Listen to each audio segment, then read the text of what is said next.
see you. Very good. And I can hear you. Thank you. Are you able to record? I believe so. Okay, great. Okay. All right. Thanks. Bye.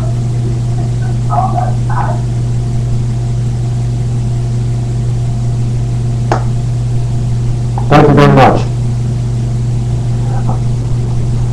I'm entirely pleased to be here with you tonight. And I hope you can hear me well enough, and I hope that I'm going to shut my own volume down so that I don't hear the echo. I'm getting a little bit acquainted with this technology. Thank you very much, Rabbis Meza, Kolakowski, and Otero, for inviting me. My name is Reverend Roger Grattan, and I am a Noahide. I've been a Noahide for about 25 years, depending upon how you want to count, and you notice that on my hat, I have a rainbow hat band. There's a good reason for that, and that is that I am under the Rainbow Covenant. The same covenant as our friend Noah, his sons Shem, Ham, Japheth, of course, and all their students were under the Rainbow Covenant. And that is the religion, that is the ancient religion from the Garden of Eden. The Adamic, and before that the Edenic covenants, had been incorporated into the Rainbow Covenant. And if I can say it, the Rainbow Covenant has been incorporated into the Sinaitic Covenant, the Jewish covenant. I was at a small engagement recently at a synagogue, and I was asked to say a few words as a non-Jew. And I asked a question of the people. I opened the question up by saying I have been a Noahide for 25 years. Are there any other B'nai Noah here? And no one raised their hand. And I regrettably said to my friends at this synagogue, that is one of Israel's problems. Israel is not willing to admit that we are all B'nai Noah. Yes, we are all B'nai Noah. Just the same as we are all subject to universal Torah, just the same way as we are all subject to the laws of, as Rebbetzin Kolakowski pointed out well and elucidated us nicely with kosher traditions. Noah kept clean food. Noah did not eat pork. Noah did not eat the wrong kind of fish. Noah knew the difference between clean and unclean animals. We see this very early on. And we also see that in the story of Cain and Abel. Abel knew the distinction between a clean animal and an unclean animal and brought as a sacrifice the firstlings of his flock. Well, isn't that interesting? How did Abel come to the knowledge that we were supposed to keep clean animals? How is that possible that Abel knew it? Well, these laws were all incorporated in what is sometimes called an oral Torah, or sometimes called the Meta-Torah, the Torah that existed before Moses wrote the Torah. A very clear example of that is in the story of when the prince of Shechem took Dinah, Jacob's daughter, and they got married on their own, so to speak. And then he came up to Jacob later on, and he said, I would like to pay the bride price for her. Apparently the bride price was a custom among many peoples back in those days, but long before Moses wrote the Torah. And I want to thank Rebbetzin Kolakowski for illustrating that kosher eating is a tradition among peoples long before Sinai. Rashi has informed us that when Abraham entertained the three angels, he prepared for them a meal of meat that was preceded by cheese. And Rashi points out that Abraham was sure to wait 15 minutes before a greater period of time. I forget exactly what it was. But Abraham was certain to wait a period of time before he entertained his guests with meat after they had had cheese. These were the rules that were in place a long time since. We Noahides, we avoid all kinds of shellfish and unclean fish. We abide by fins and scales. We also separate meat and milk, perhaps not as diligently as many people do, but what we do is we simply separate. We don't have meat and milk with the same meal. We won't have, for example, dairy and meat on the table at the same time. We form that separation between the meat and the milk. We form the separation between the stages of life. Yes. We also concur with salting of our food to remove the blood. I'm going to illustrate a very interesting text. It's called by Aaron Lichtenstein. It's called the 7 Laws of Noah. You can see my working copy here. It's by Aaron Lichtenstein. And in Aaron Lichtenstein's book, he identifies 66 of the 613 that are incumbent upon Noahides. And I have spoken to Rabbi Lichtenstein on a couple of occasions, and Rabbi Lichtenstein has agreed with me, at least verbally, he hasn't put it in print, but he agrees with me that the chances are quite good that that Noahides, religious, observant B'nai Noah, should be observing quite a bit more than 66. In a Talmudic reference, there is, or shall I say, an extra Talmudic reference. It also indicates that the Noahide is required to avoid blood, to avoid crossbreeding of animals, to avoid castration of animals, not just refusing to eat the limb of a living creature. Additional to caretaking of animals and eating properly, we're not to eat an animal that died naturally. This is one of the 613. And in addition to all of the other ordinances that you would expect. In fact, I think that you'll find that after reading a text like this by Dr. Aaron Lichtenstein, The 7 Laws of Noah, I think you will find that you'll agree with me. I think you will. I hope you will. I think you'll agree with me that the code of law incumbent upon a Noahide is significant. It is not just a few laws, 7 laws. Idolatry, blasphemy, murder, theft, adultery, cruelty to animals, and the positive commandment to establish courts of justice. This is a very, very, very simplistic outlook, and perhaps could have been made years ago simply as a Sanhedrin ordinance for strangers passing by, for strangers passing through Israel. But you're not allowed to do certain things while you are in Israel. Yes, the universal laws are far, far, far more intricate. I was having a conversation with a man who was good enough to put me up overnight when I was staying for a Shabbat up at Kohavia Cove, north of Jerusalem.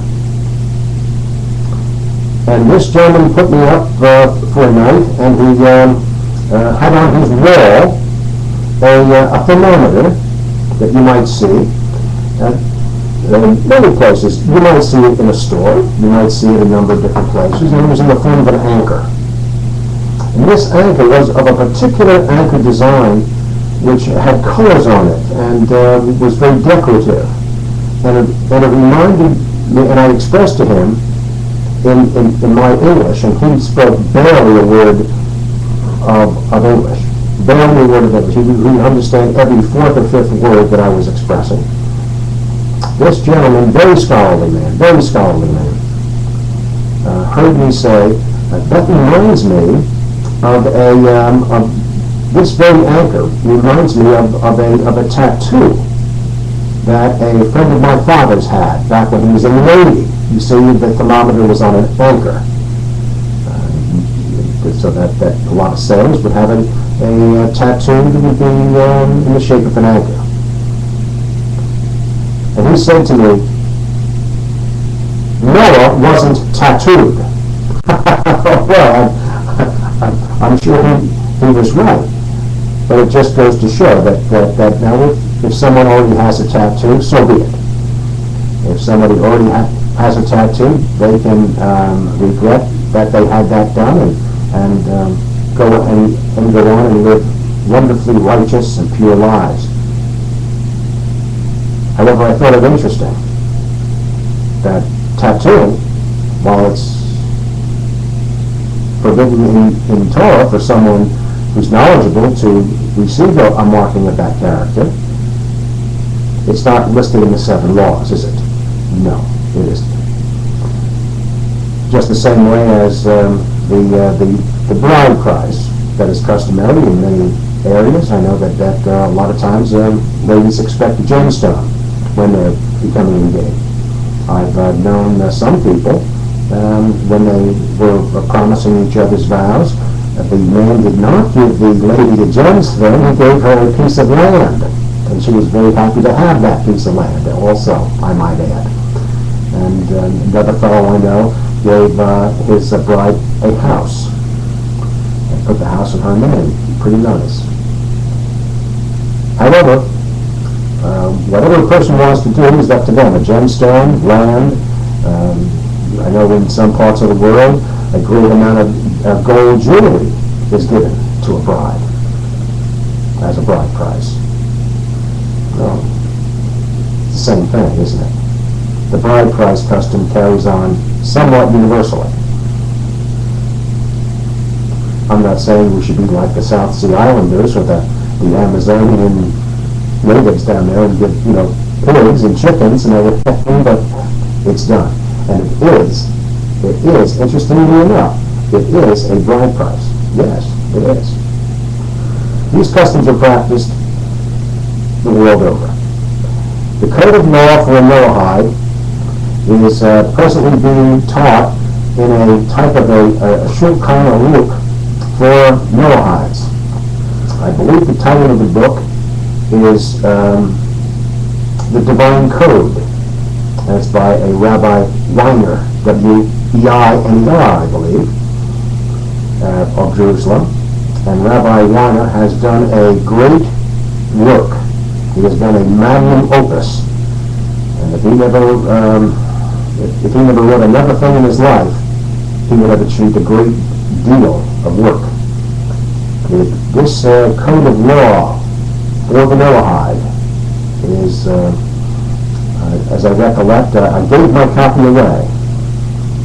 It is a magnificent work, and this is just volume 1 of it. He is preparing a second volume, so I am informed, and I assure you that it is well worth the price. That's the Divine Code by Weiner. I want to introduce you, if I can, to other works that are Noahide works. This is the 7 Colors of the Rainbow by Bindman.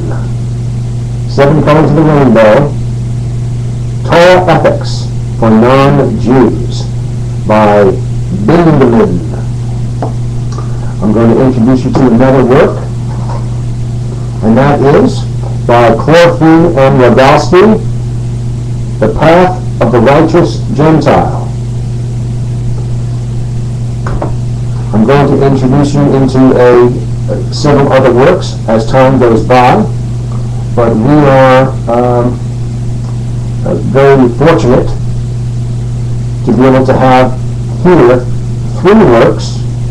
I will show you this also. It's the 7 Laws of Noah again by Lichtenstein. I will mention to you another work that is the Rainbow Covenant by Grattan. And attorney Dr. Michael Grattan of Detroit has put forth a wonderful, absolutely wonderful work written at the college level, I would say, and is suitable as a text in any suitable class. I'm going to talk about the edition of the Bible that I am on. Now, there are a number of very good Bible editions, and you might be on one and you might be on the other, and they're all good. I say this categorically wherever I go, that if whatever Bible edition you are on, you should read more of it. and that's very true, I think.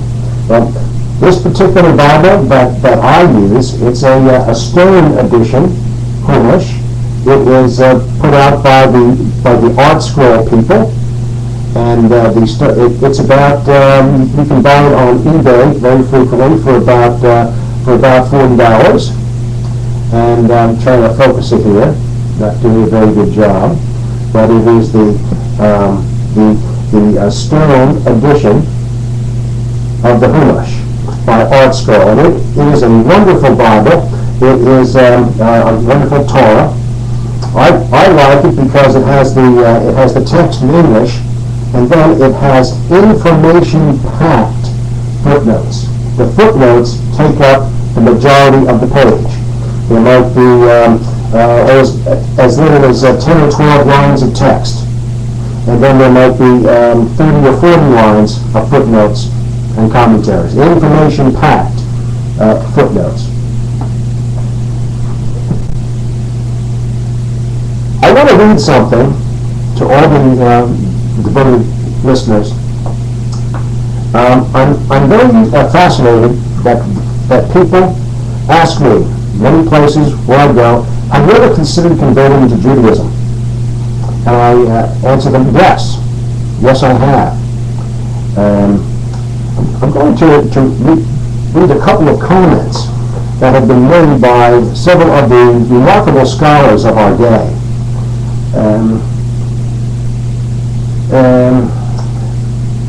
When we talk about Rabbi Grattan Rogowski, who wrote the book, who co-authored the work, Path of the Righteous Gentile, in their introduction to that work, they say that the children of Noah are co-religionists of the children of Israel. Together, they are the peaceful partners striving to perfect the world and thereby give God satisfaction. By viewing himself as a Noahide, the Gentile becomes like the Jew in that he is a member of a people whose peoplehood, not just his religion, his peoplehood is synonymous with its relationship to God. Rereading that again, the children of Noah are co-religionists of the children of Israel. Together they are peaceful partners striving to perfect the world and thereby give God satisfaction. By viewing himself as a Noahide, the Gentile becomes like the Jew, in that he is a member of a people whose peoplehood, not just his religion, is synonymous with his relationship to God. Fascinating. Fascinating. I have additional comments from Rabbi Adin Steinsaltz. Right? It's well known that I am associated as a Noahide with the Nassim Sanhedrin in Jerusalem. There are a number of distinguished rabbis and professionals. There were non-rabbis, non-rabbinical professionals who are associated with the Sanhedrin, and very proudly so. As am I very proud to serve with these courageous men. Our president is a man named Adin Steinsaltz. Rabbi Steinsaltz was, can I say, a sufficiently outstanding young man that he was able to produce a widely acclaimed edition of the Talmud many years ago. I'm going to say at this point it must be at least 20 or more years ago. Rabbi Steinsaltz is a prolific author, very well received, and in very high demand as a speaker. He gave an address some time back at a Sanhedrin function, where he addressed a group of us Noahides who were present. And I'm going to read a few of Rabbi Steinsaltz's comments. When we were seated in the auditorium along with him, he said, "There are those people, so far only a small number, who say we are bound by the covenant of Adam and the covenant of Noah, and we know we have to perform and fulfill our obligations. We, as Jews," he said, "have the same religion as you." He continues, "Within the nation of Israel there is one tribe that deals with the temple, the priests. We Jews are a specific tribe in the world that was chosen to be a tribe of priests, hereditary priests. Because of this we have special duties," Rabbi Steinsaltz said. He continues, "Being a priest does not mean we are cut off from other people. While the people of the world are all different units in the armies of the Lord, we are a special commando unit that maybe doesn't get paid more but has special assignments that may be more dangerous," Rabbi Steinsaltz commented. And continuing, talking about the difficulties that we confront, Gentile Torah-based religion, he said, when we are speaking in general, almost every human being can more or less accept the laws of Noah. But when we get to particulars, we will come to serious points, at which points we disagree with Christianity and Islam. And then finally, Rabbi Steinsaltz continues, "It is one thing when a religion is small, but as it gets bigger, there will be huge pressures. We will be there beside you," he said to us Noahides. "We are members of the same religion that was given by the Almighty to humanity. Part of it was given to the Jews, and part of it was given to humanity as a whole." I find it fascinating that Rabbi Steinsaltz indicates that Judaism and Noahism are the same religion. Fascinating. Years ago, when I was very young, I recollect a young girl, a young woman who lived behind our house. Her mother and my mother were friends, and the lady behind called my mother over one day and said that her daughter was getting married. And I was a young boy at the time, and I was with my mother. And my mother and the back fence neighbor chatted for a minute. We were, of course, of one denomination, but the people who were behind us, as I recollect, I think that they might have been Episcopal. And my mother and I knew that, and my mother inquired who the daughter was marrying. And the woman next door told my mother, and my mother knew the young man and said, but that that young boy is an Episcopal. He's a Presbyterian, isn't he? And the bride's mother answered, well, yes, he is. Yes, he is a Presbyterian, and we're Episcopal. And my mother said, you mean your daughter isn't going to marry an Episcopalian? Maybe the boundaries don't seem so massive today between these denominations. I think that the distinctions between the two are rather vague.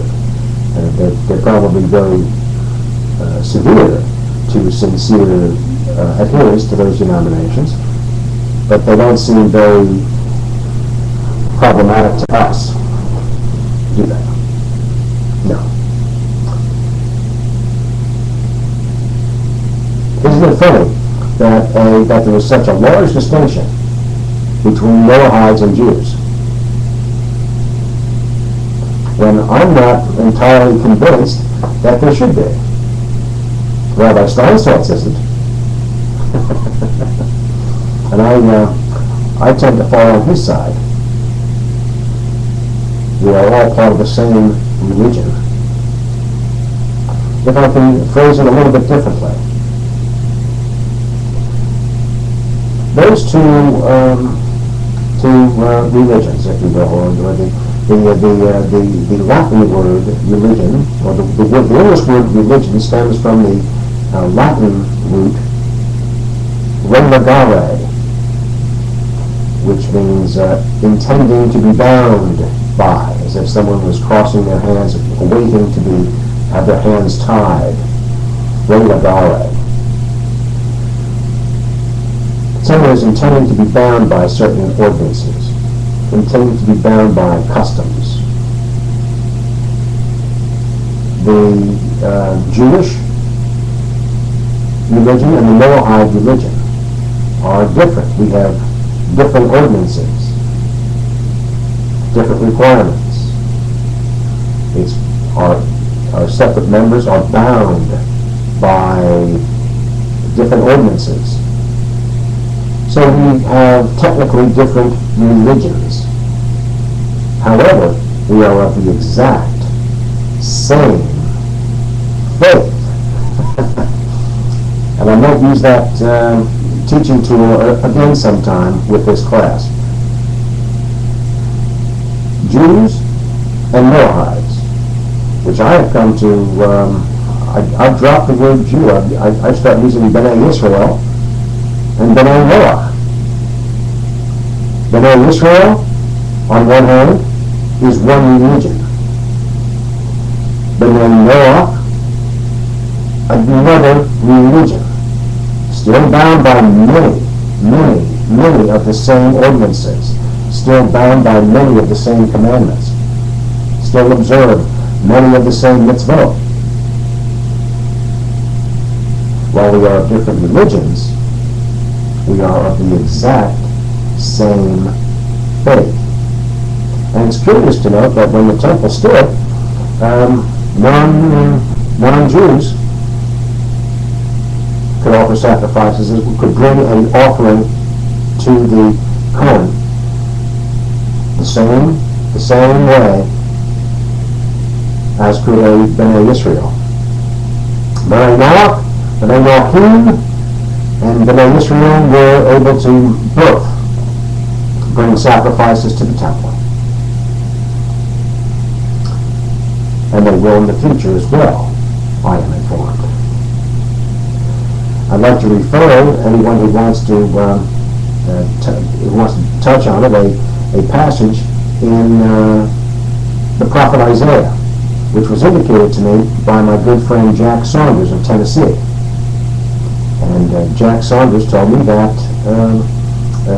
he pointed this chapter and verse out to me, and it had to do with the coming of the Messianic age, when many of Israel, or so it would seem, so the passage could be interpreted. I'm not saying I'm an expert in prophecy. Perhaps someone would have an improved interpretation from the one I'm going to offer. That many of the Bene Israel will be rejected, and many from the nations will be called. Many of these nations, many of these people of the nations will be called, the passage says, even to be Levites and Kohanim. Imagine. We never know what is going to be in the mind of God. I'd like to share a story. I want to watch my time tonight because I was not effective at watching my time the last time.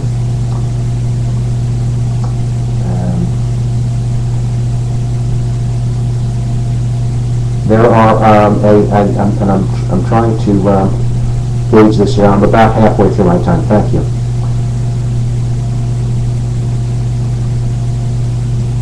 Years ago, I was at a Noahide conference, and a friend of mine, this man Jack Saunders of Tennessee, from Cleveland, Tennessee, gave a presentation, and then I asked him a question about his presentation. He had made a 45-minute presentation, and then he had another 15 minutes for questions. I was curious about a particular point of his discussion, and I asked him a question about Abraham, about Abraham's background, about Abraham's youth, his learning. And Jack Saunders was just about to answer, and a man who was one of the other speakers stood up and offered an answer instead of Mr. Saunders, Reverend Saunders. This man, I'll call him Rabbi X, indicated that Abraham's early learning was such that he didn't have any real early learning, and that and his name Abram, the Hebrew word for father is Abba, and that Abram, his name actually meant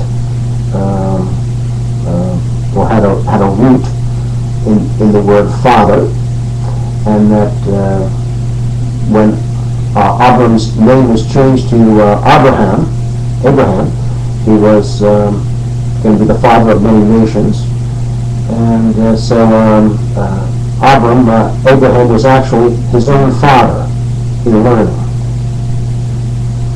Well, I didn't contradict the man, and the Reverend Saunders was most polite to as people from Tennessee frequently are.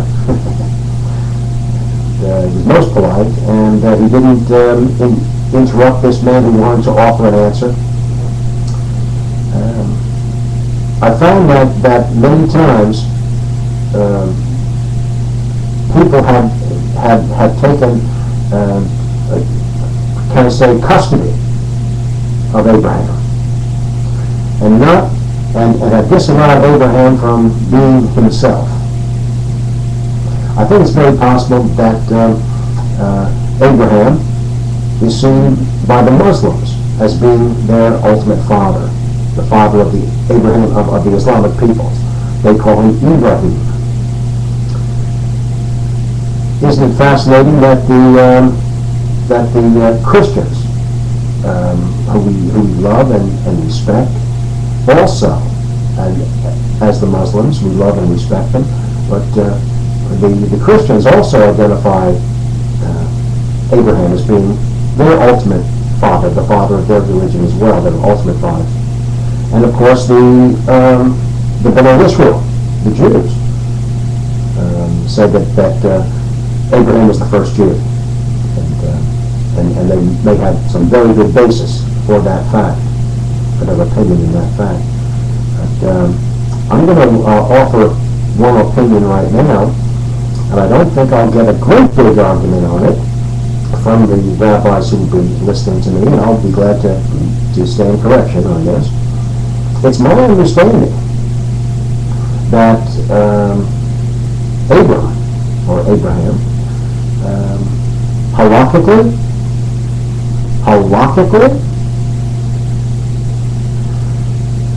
He's Noahide. In fact, I could probably get no fewer than 10 or 20 people to agree with me on that. Now, there are people who will become offended by that. I'm sorry. I'm sorry that we become offended when someone expresses a divergent opinion.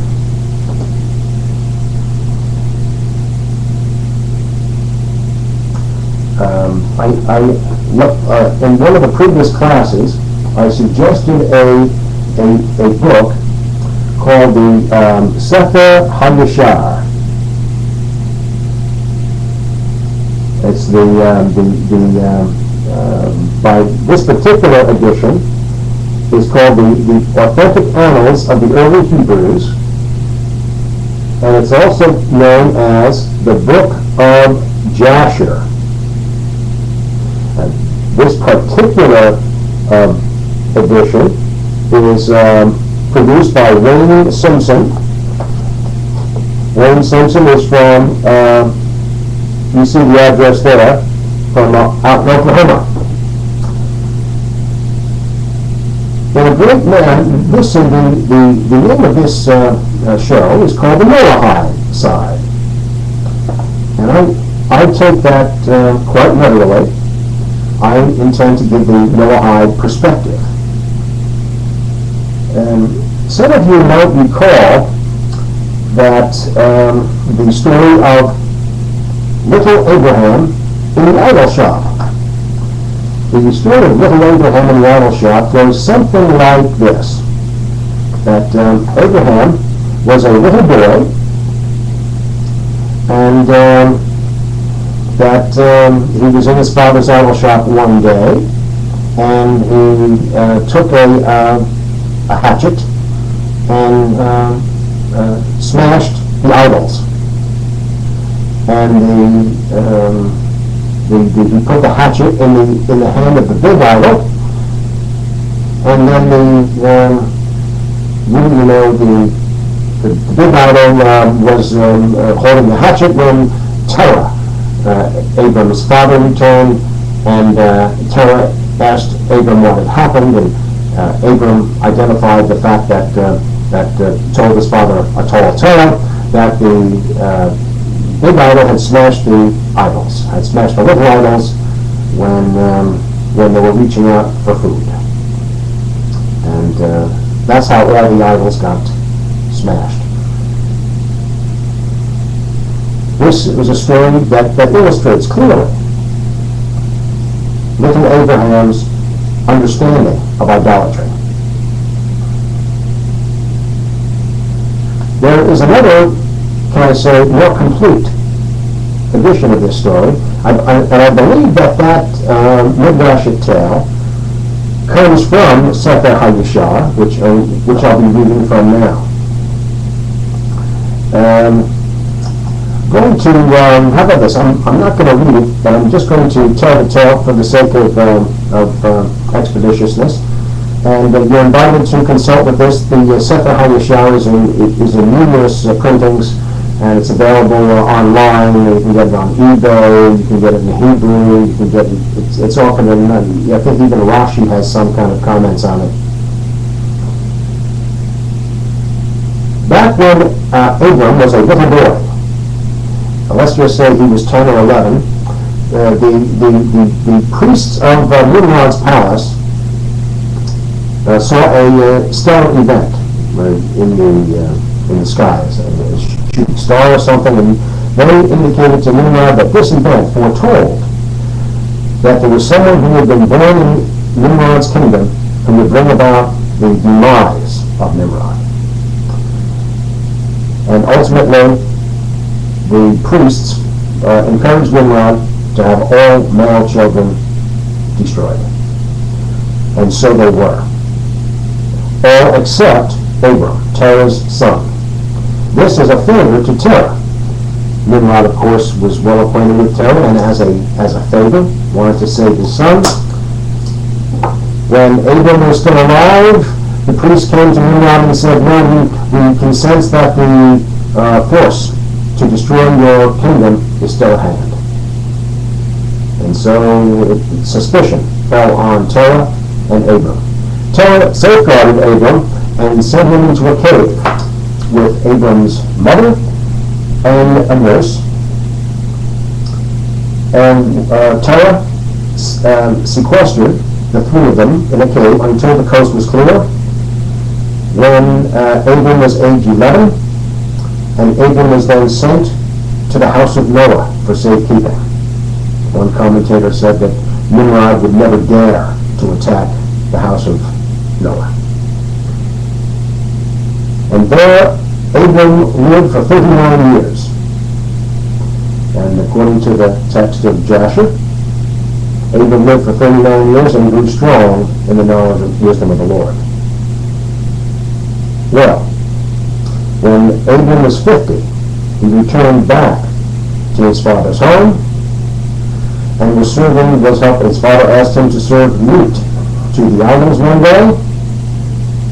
Abram knew how ridiculous this was, went to the trouble of serving the meat, and then picked up a hatchet, smashed all the little idols, and put the hatchet in the hand of the large idol. When his father returned, Abram said, when I put the meat there for the idols to eat, the little idols reached out first, the big idol became angry, and it's as you see it.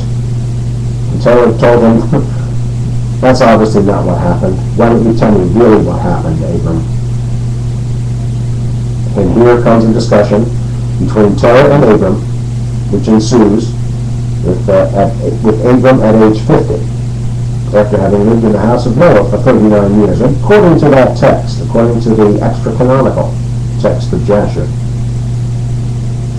the story ensues on how the stone and wood idols do not have life on their own unless it would have come from the Creator. Well, Abram is arrested by Nimrod's people. Abram is cast into a furnace with two other criminals, with two other convicts. The two convicts, Abram's companions, are destroyed in the furnace, and Abram survives. His robe, according to this text, according to Sefer HaYashar, Abram's robe was intact, but the belt that tied around the robe was incinerated. When it was seen that Abram was not destroyed by the fire through a miracle of heaven, Abram was called out of the fire, and some 200 to 300 of Nimrod's palace guard began to follow Abram. And Abram won that day that large number, that battalion-sized army of Nimrod's palace guard, following Abram for learning, teaching. And Abram taught them Torah, as he had learned it at the academy of Shem and Eber. According to the Noahide perspective, according to the Noahide side, I'm not qualified to give you the Islamic side. I'm not qualified, so to speak, I can't give you the Bnei Israel side, but I can give you the Noahide side.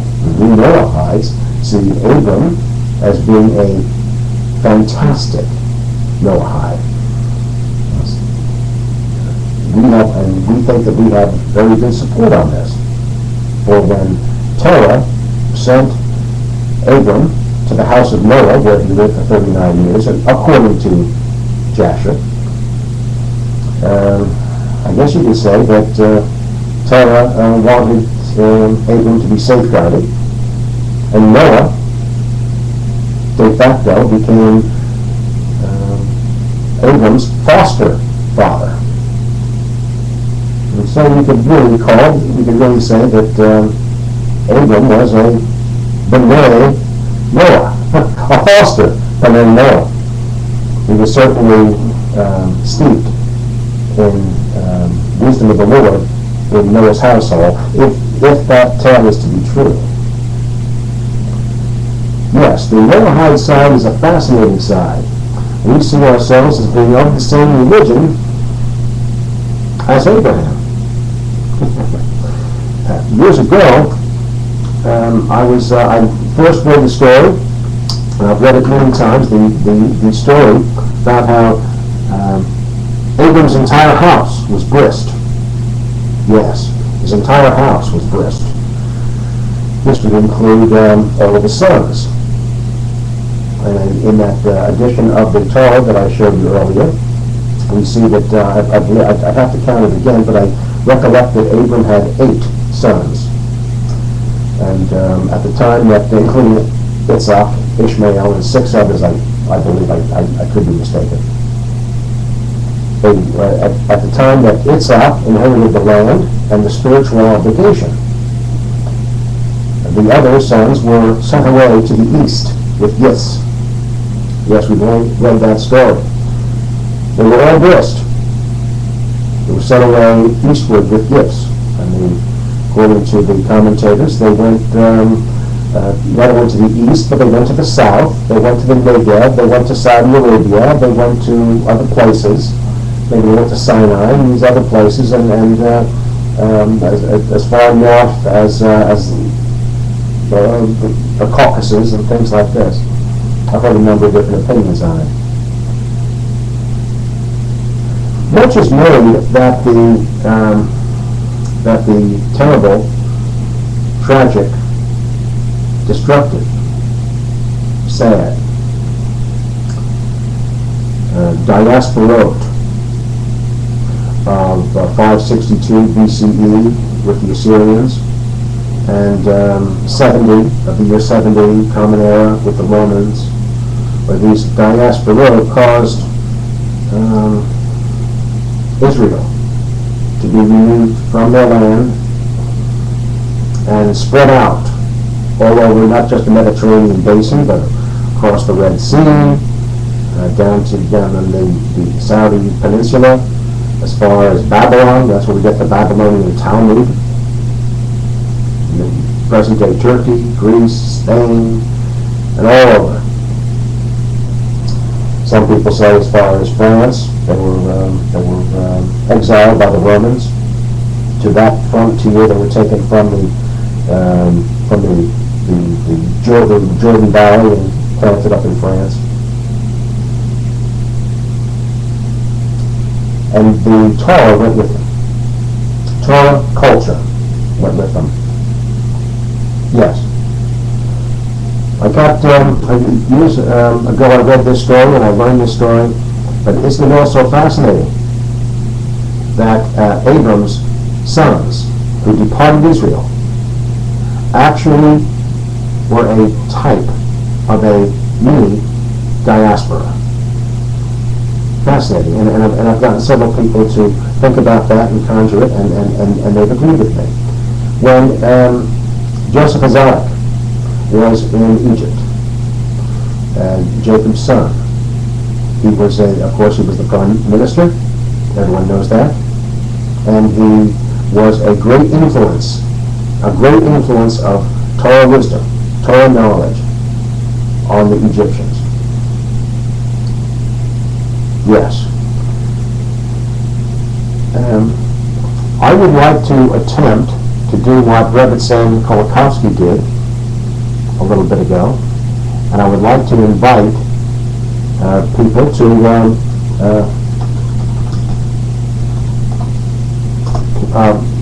please ask questions. And I will attempt for the last 15 minutes, the last 10 minutes of the program, I will invite your observations.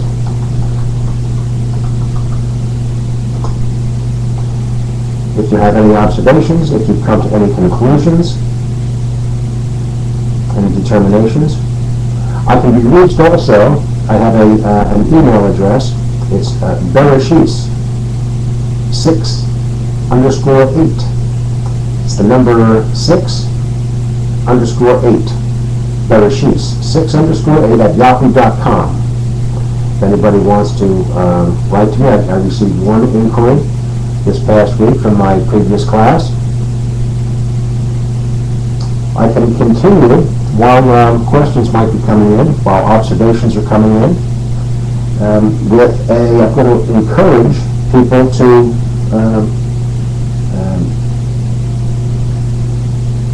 read a Noahide book. There are a lot of people who do not want to read a Noahide book because they fear it would take them off a certain train of thought, take them off a certain identity. Well, that might be true, that might be understandable. However, the Institute of Higher Education that I went to, the university that I went to, told me that I was going to be better off if I took a wide variety of courses. I didn't just take philosophy, theology, and business, and law, and sociology, and things. I was encouraged to take a wide variety of courses. I encourage you to complete your education. There's an interesting study here. I'm going to show you another book. It's called The Unknown Sanctuary by Ami Polaire. And Ami Polaire was a French priest. And this gentleman studied under a rabbi, Elijah Ben Amazeh. Rabbi Ben Amazeh instructed this Catholic priest in Noahism. And it might, if you're looking for a good read, I think you'll find one in The Unknown Sanctuary, a pilgrimage from Rome to Israel. That's the subtitle, a pilgrimage from Rome to Israel. This is an account of Father Polaire's journey. How he started in Rome as a Catholic, I suppose, and then he came to the understanding of the God of Israel far better than he did when he was a seminarian. I'm going to share one more fast story from my youth, and that is when I went to a parochial school, and we were doing the story of the Green Tree Holiday, and it had the countryside, the pastoral scene in Bethlehem, Beit Lechem, as we know it now, if we've been to Israel once or twice. And it was you remember the story, the stars in the sky, and the little manger, and you remember the story. And in class, I asked my instructor, who was a nun, I said to her, "Sister, have you ever been to Bethlehem?" And she said to me, "No, Roger, I have never been to Bethlehem, but I have been to Rome." Well, I thought that was kind of funny, and I even asked her, "Sister, what does that have to do with Bethlehem?"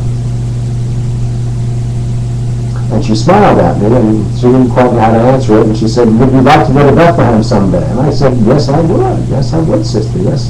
Of course, I was a little boy at the time. And she said to me, "Well, perhaps, Roger, perhaps someday you will." And I'm very fortunate to have been blessed with the ability to have been to Beit Lechem several times. I've been to Israel about 14 or 15 times now. I will be going to Israel again shortly.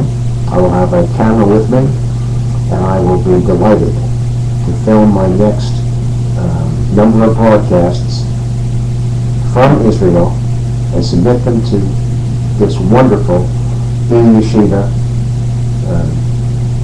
administered, and I want to once again express my gratitude for being invited to participate by Rabbi Asher Mezen, Rabbi Moshe Otero, and Rabbi Yitzhak Joseph Kolakowski.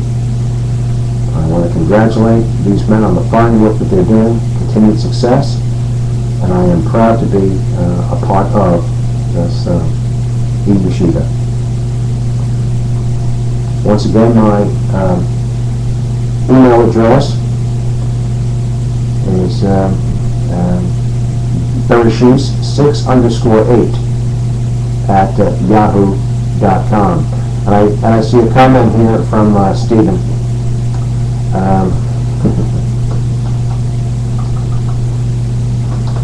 Yes, sir.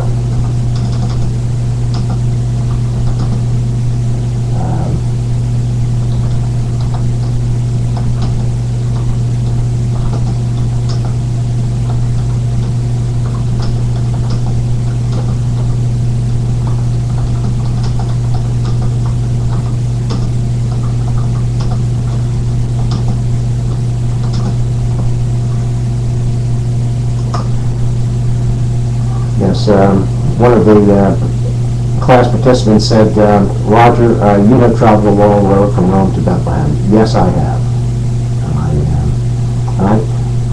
I don't see myself as being the only person in the class who has traveled quite a long ways. I think we all have. I think there's a good number of us who have traveled quite a long ways. My home synagogue in Bangor, Maine, I was in a Gemara lesson one time, one Shabbat afternoon, and me and several other B'nai Noahide, and you know that there was a sort of a confession that went around, and they all admitted that they were either converts or Baal Tshuva. They were ones that grew up in a non-religious home and became religious. And I confessed also that I had gone through a conversion to Noahidism. Yes. Yes. Thank you for noticing, Stephen, that we've come along, that I've come a long way. Well, I bet that there are more than one of us, perhaps yourself included, who has also come quite a long ways. As we go up one of those two paths up that mountain, one commentator said to me that not only does Torah have 70 tongues, but there are 70 paths of Torah. As we go up those paths, climbing the same mountain, I welcome you all within my class as my fellow travelers. I want to thank you for listening, and I look forward to broadcasting again from Israel. Thank you, and good night for now.